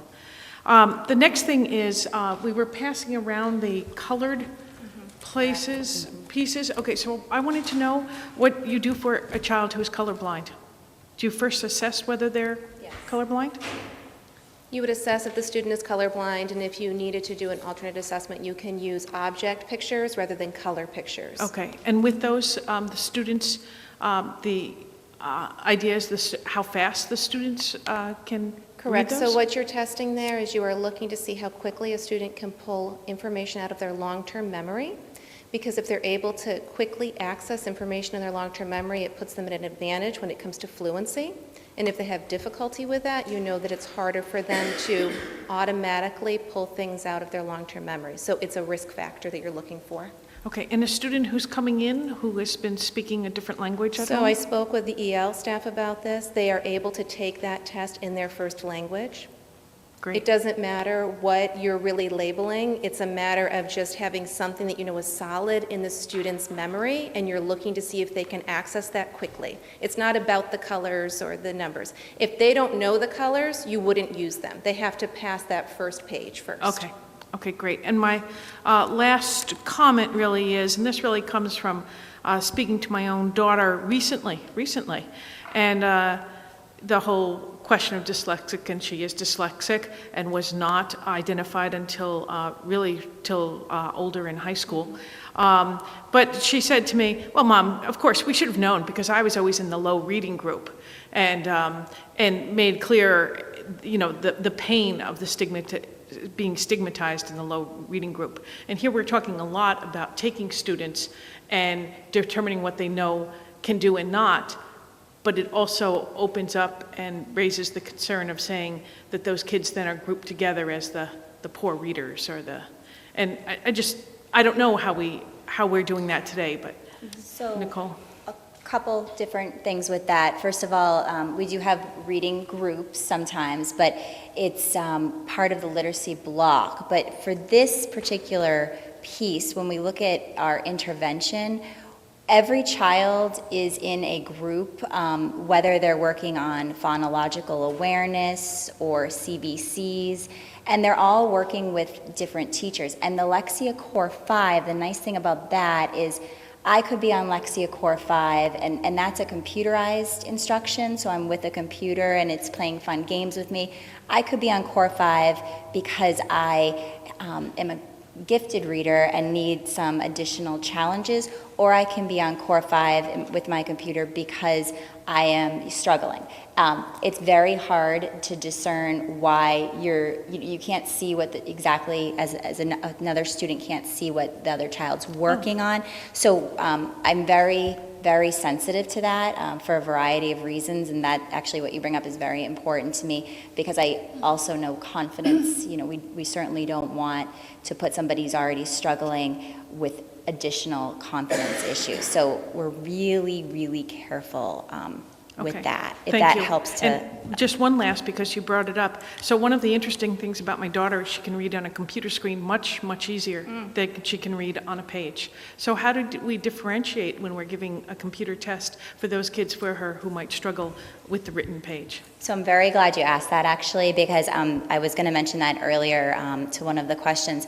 That's another reason why maybe somebody did poorly on Lexia Rapid. Was it because of the computer? Was it because of what you came in with when you're a kindergartner? So we have other progress monitors and other other assessments quick ones that we can provide to make sure that this let's say the Lexia Rapid, make sure it's not a inappropriate red flag to really weed out the kids that performed well or struggle. Did I struggle because I'm just not good with the computer? And there's another assessment I am quickly given just to make sure, as well as formative assessments and teacher observations as well. It all kind of plays into this bigger picture. Okay. It's just a piece of the puzzle. Thank you very Makes much. sense.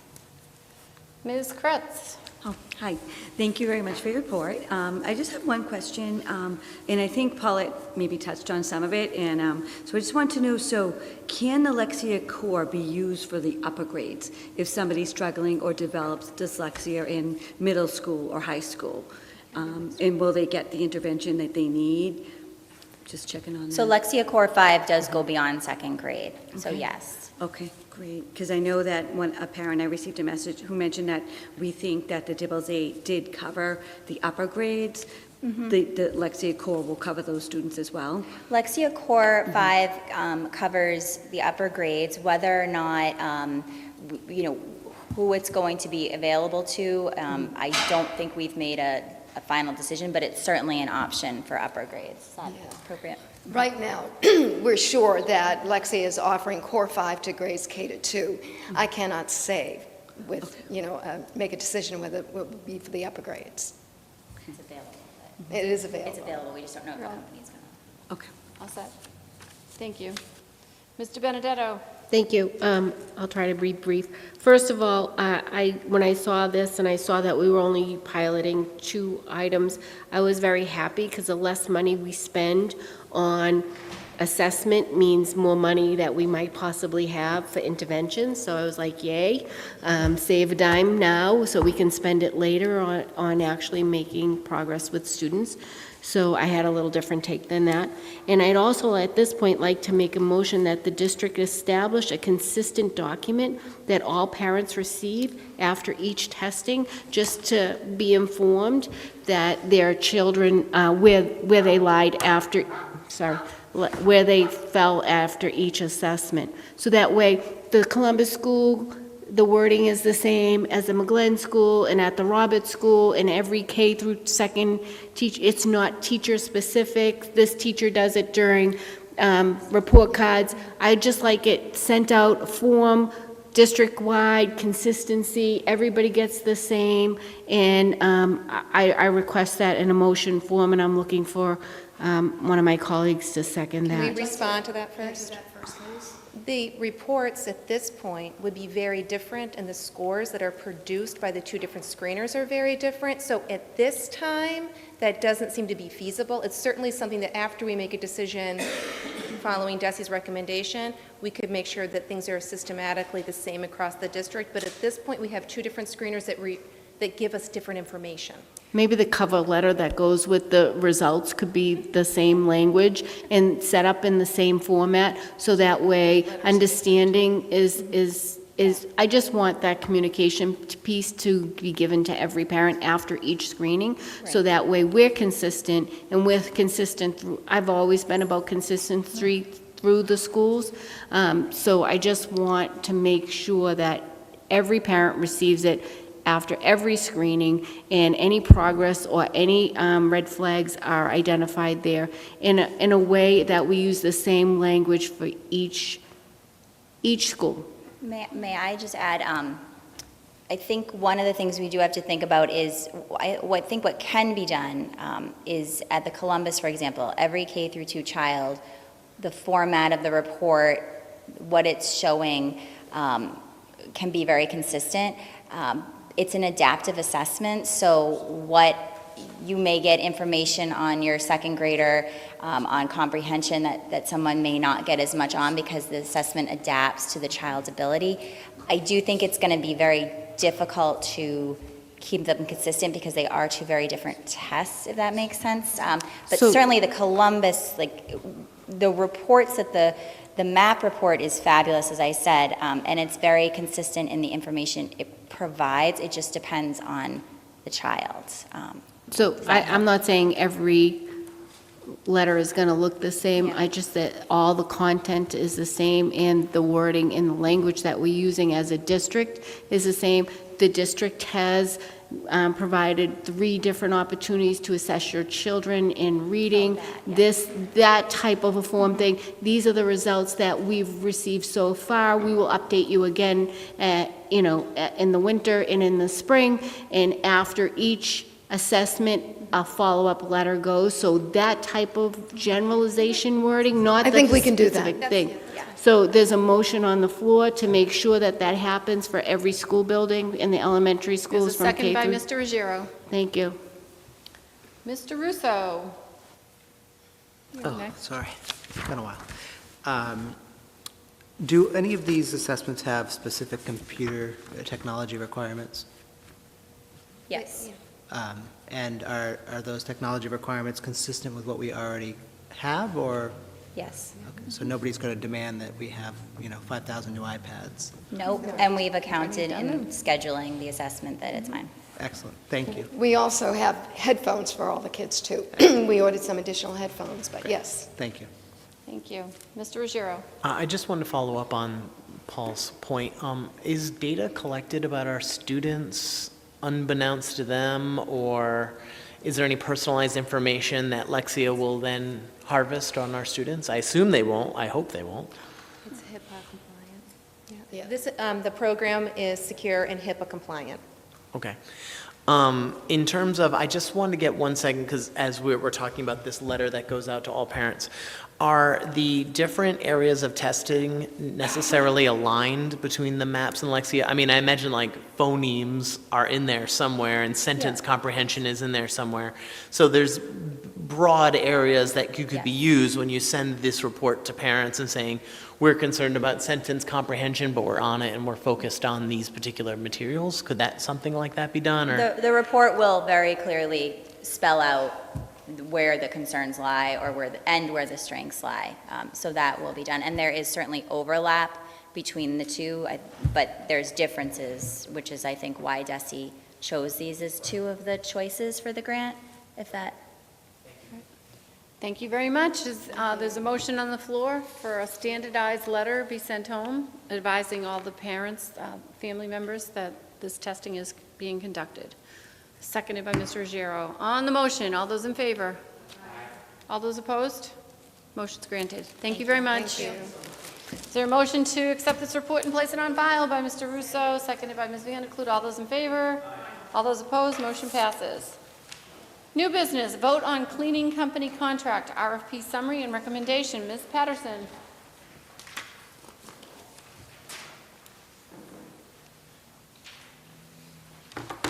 Thank you. So this is the cleaning company that services the high school and the McGlynn buildings, in addition to our custodial staff.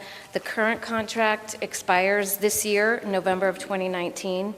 We did advertise through the city's procurement office under the request for proposal process, which incorporates not only the lowest cost, but it identifies the level of service. It does a full review of the documents that are provided and reviews all of their references and experience levels so that it's not just a bottom line price that is under review.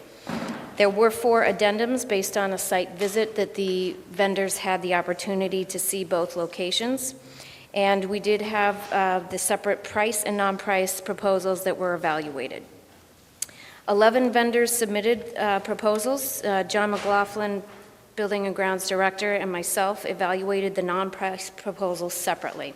So we had our individual evaluations of the non-price proposals. And our own ranking identified 2 highly advantageous vendors, which is Compass Cleaning and Complete Cleaning Company. The price proposals were opened at City Hall with the procurement office representatives Shab Khan and Fiona Maxwell.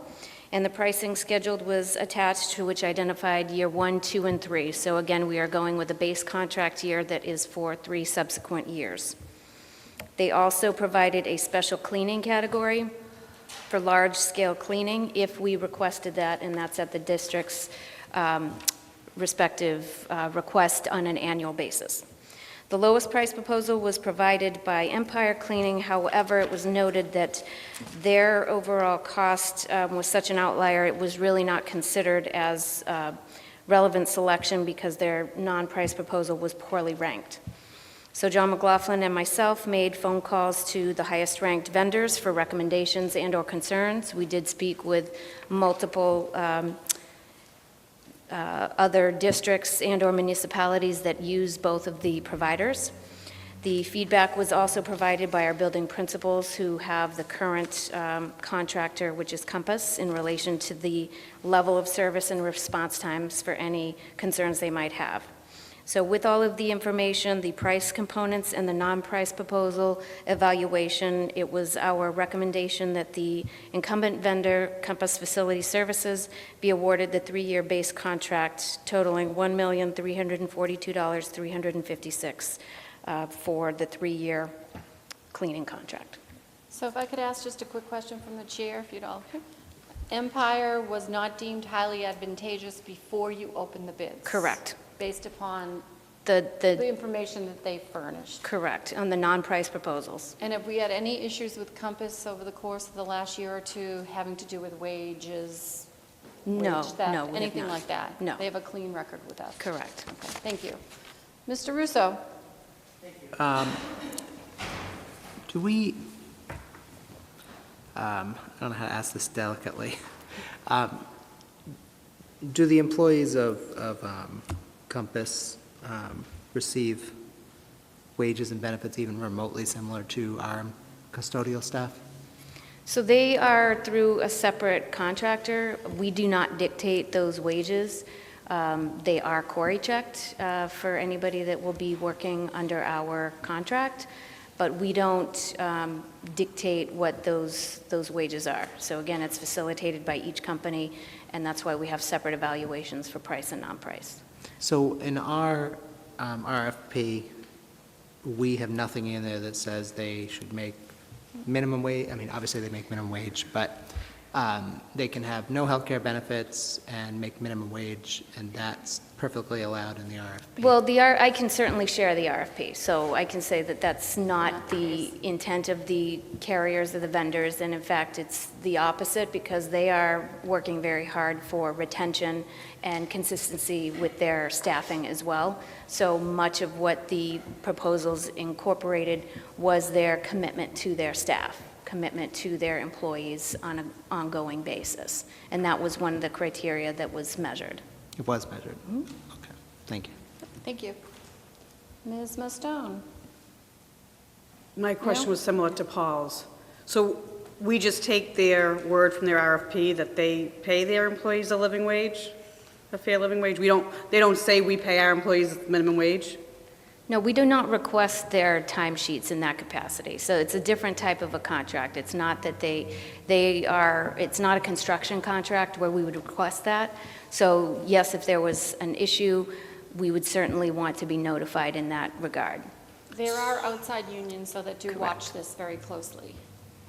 And they had looked at it 3 years ago when we awarded the contract to them. Could they look at it again to make Yes, sure? oh, definitely. We received a 3-page letter from, I believe it was SEIU on the bid and on the RFP. So in future RFPs for cleaning, can we put in the language that they use for contractor RFPs, that we make sure that there is a living wage included in the RFP? There's not a prevailing wage Right. on this, but Correct. So that, again, we don't want to cost ourselves out of a service. That is part of what their proposal is based on, that they are looking at their wages, they are looking at the hours that they would need to be billable. So where their employees are not necessarily a full-time, the wages or the hours are comparable in that regard. So do I know exactly what an individual is earning per se? No, I don't. Right, and I know you didn't ask, so you wouldn't have the answer, but moving forward, I think That could be cost prohibitive in terms of what the goal is for this shared role. In terms of if we were going to utilize our own contracted rate, that would be a different no, I think, context. can I interject? She's talking about a living wage Correct. as opposed to a contracted. Okay. So we all support living wage. Right, So, yes. yeah, that's what Ms. Stone is Right. talking, yes. I'll share the RFP with everybody. That way you can have a good analysis of what. Right, is but it sounds like we provided. didn't ask that question in the current RFP. So that's what I'm saying, moving forward, can we put in the RFP that you provide, whether it's a minimum wage or a living wage, But I mean, on a daily basis, we hear about how the cost of living in the city of Medford, no one can afford it. So it seems like we should be doing our part to have people who are working in our schools be able to have a living wage. I'll get off my Thank you, Ms. soapbox Musto. now. Thank you. Perfectly said. Ms. Van de Kloot? Yes, the increase, say, between the last year and this new year one, do you know what that is approximately? It's roughly 4%. It's roughly 4%. And I assume that you budgeted, when we approved the budget in the, I budgeted 3.5%, and this is a mid-year change, so I think we'll be right in line with that estimate. okay, thank you. Thank you. Mr. Russo? I don't want to beat this dead horse too much, sorry. But, you know, why not? So I get, you know, part of what Ms. Mastone is saying also is like, you know, I mean, I don't know this company and I have no reason to think they're anything but the most trustworthy company, but in a $1.4 million contract, what I'm trying to make sure is that it's not $1 million for the owner and then everybody else is like at the food pantry and No, the structure of their bid is based on, they have site supervisors and they identify the number of employees that would be at each location. So it was a very in-depth RFP provided, and I'm happy to share that with everyone. Great, I appreciate it, thank Okay. you. Thank you. Mr. Ruggiero? Get the RFP in hand? I would advise that we do make a motion. I can send that out promptly, but we do need to take action on this because the contract is There's a expiring. motion on the floor to table, which is undebatable. Is there a second? There's a second on the floor by Mr. Benedetto. On the motion to table, roll call vote, please. Member Di Benedetto? Yes. Member Kretz? No. Member Stone, no. Member Ruggiero? Yes. Member Rousseau? No. Member Van de Kloot? No. Mayor Burke? No. 2 in the affirmative, 5 in the negative. The motion fails. I believe. So we're going to there's- be voting on a motion with a contract that we don't have in hand. The information $1.5 provided million contract. was a thorough summary of everything that transpired that was overseen by the city's procurement officer. When does this contract need to be approved? As I indicated, it ends in November, so we did everything as timely as possible to get this in line. Ends in And we have November gone- 30th? And we have gone through the extension process. So given that we don't have as many committee meetings, we are hopeful that we can get this approved and line them up for a current contract. Well, I would much rather have another committee meeting than before approving a $1.3 million Okay, contract the that I haven't tabling seen. failed, so we're. Yeah, on I'm the just voicing my opposition to what, floor. Ms. Di Benedetto? So I was just wondering, when was the last time we did a cost analysis as to moving this in-house and hiring people from our community to take on some of these tasks as opposed to outsourcing? And, you know, I know we have custodial staff.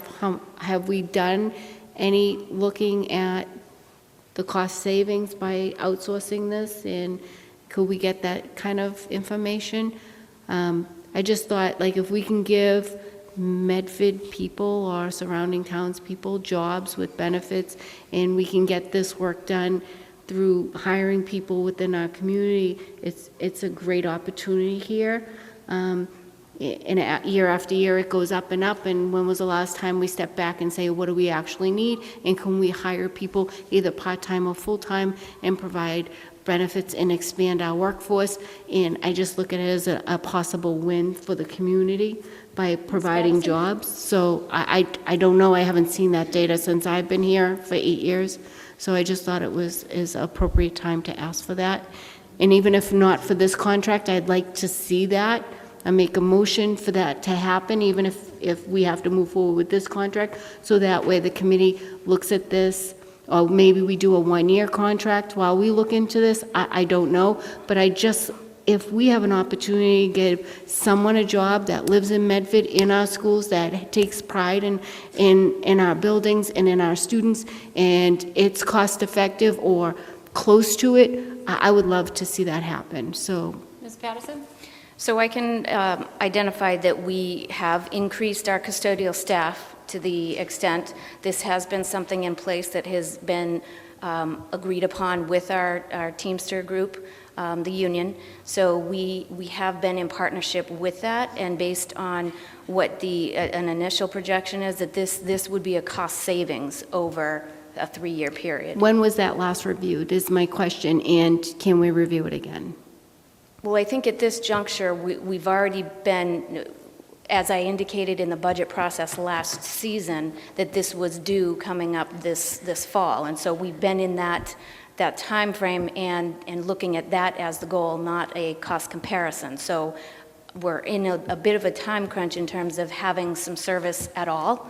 And unfortunately, failure to act on this at this point could leave us without cleaning at the 2 buildings. I totally agree, and it is last minute, and as I was sitting here, that's what came to mind, and that's why I'm bringing it forward. So what I'm requesting is by December, we get a cost analysis, so, and maybe we move forward now, but in the future, we have that data more recent, and then I won't be on this committee at that point, but the committee will have data and information as to whether they want to keep going with outsourcing or if we want to provide good jobs for good people who live in Medford. And that's what I would hope that this committee does. Point of information? Ms. Vandekloot. To my colleague, it would make more sense for you to make the motion that prior to the next implementation, or prior to the next contract, that we do a study. Because to do it in December, well, now that another 2 3/4 years are going to pass, so the information will be current. But if you make the motion that prior to the next time we go out to renew the contract, we do that cost analysis between in-house and out-house, or outside, that would make much more sense. So if I could ask you to reword it. So I would like to make a motion at this. Thank you, sorry, Mayor. Thank you. So I'd like to make a motion that we approve this contract for an annual contract instead of a 3-year, and that cost estimate be done prior to the end of negotiations at the end of that. If we don't accept the 3-year contract, then this will, if we just take 1 year, then it won't. It nullifies live the beyond process. it. We requested a 3-year contract. Ms. Vandekloot. The other thing I just want to remind my colleague is that while I understand that it sounds great to say, well, we want to give Medford people jobs, this company may be employing Medford people. I don't know who the employees are. I do know that there were multiple employees who have already worked for the company. And so to just, while it may sound great, that statement may sound great. I think it's superficial, because the fact of the matter is that there were probably people, I know that we have gotten good feedback on the employees, and I'd hate to just put them out of work because we had some other thought of, oh, Medford people. Well, maybe they are Medford people. So it's a little more complex than. Is there a motion for approval of the 3-year contract? There is a motion for approval. Motion for approval by Ms. Vandekloot, seconded by Mr. Russo. Ms. Burke, I'd like to make an amendment to that motion and add that a study be done prior to the next 3-year, the end of this contract. Can we do it as a B paper? Because the contract should stand on its own, and then we can move your motion. So moved. If you have a second, which Ms. Vandekloot did. Okay, on the main motion, roll call vote, please. Madam Secretary? Yes.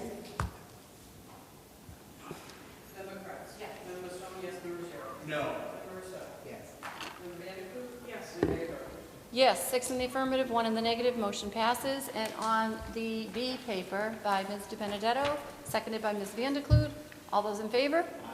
All those opposed? Motion passes.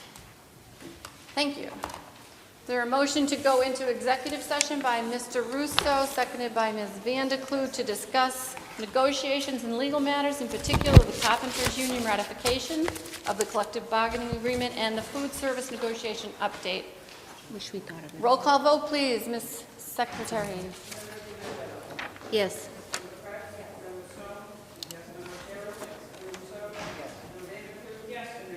Yes. 7 in the affirmative, 0 in the negative, motion passes. We will be leaving from executive session, opening up in 207, and then leaving from there. We will not return here. Thank you.